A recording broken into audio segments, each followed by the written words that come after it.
What if the scariest stories were not just stories, but echoes of a tragedy left unsolved? The answer lies in the reflection of Bloody Mary. The legend of Bloody Mary lingers, whispered in the shadows where the light dares not tread. They say she is a vengeful spirit, summoned by the foolish, her rage a curse to those who invoke her. But I have seen her truth, and it is far more complex, far more tragic. Mary's tale begins not in malice, but in betrayal. Long ago, she was a woman gifted or cursed with visions of what was to come. Her foresight revealed tragedies waiting to unfold, yet her warnings fell on deaf ears. When she predicted a calamity that would consume her village, fear twisted their gratitude into hatred. They called her a witch, a harbinger of doom, and trapped her spirit within a mirror, condemning her to an eternity of distorted screams and misunderstood pleas. For centuries, Mary has endured her prison, her warnings echoing through time, unheard or unheeded. She appears when summoned, her movements frantic, her voice warped into terror by the enchantment of the mirror.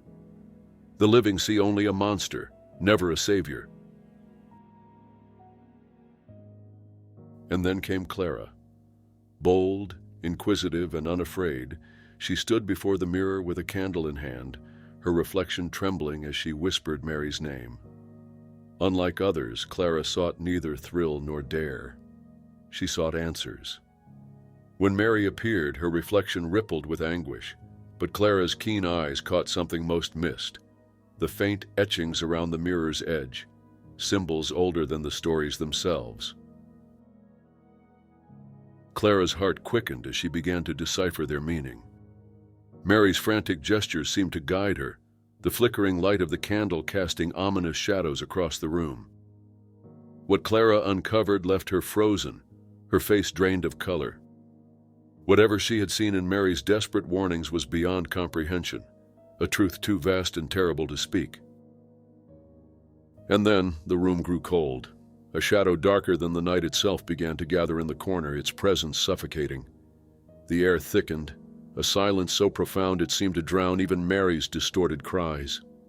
Clara turned, her wide eyes reflecting the void that approached. The shadow struck with inhuman swiftness, leaving Clara lifeless on the ground before she could utter a single word of what she had discovered. Mary's reflection trembled violently, her gestures more frantic than ever, but she was powerless against the darkness. The shadow lingered, its attention fixed momentarily on the mirror. Then, as if satisfied, it vanished, leaving silence and death in its wake. Clara's notes lay scattered on the floor, incomplete, their cryptic symbols and half-formed phrases offering no clear answers. Whatever Mary had tried to reveal remained locked within the glass, its truth veiled in terror and mystery. The mirror still holds Mary, her reflection a prisoner of time and misunderstanding. She waits, her warnings ever distorted, her cries unheard. Clara's discovery has died with her, leaving only questions in its place. What had terrified her so deeply? What calamity had Mary foreseen?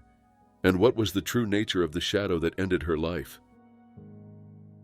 I remain here, an observer bound to this tale, watching as the mirror's secrets continue to haunt those who dare approach it.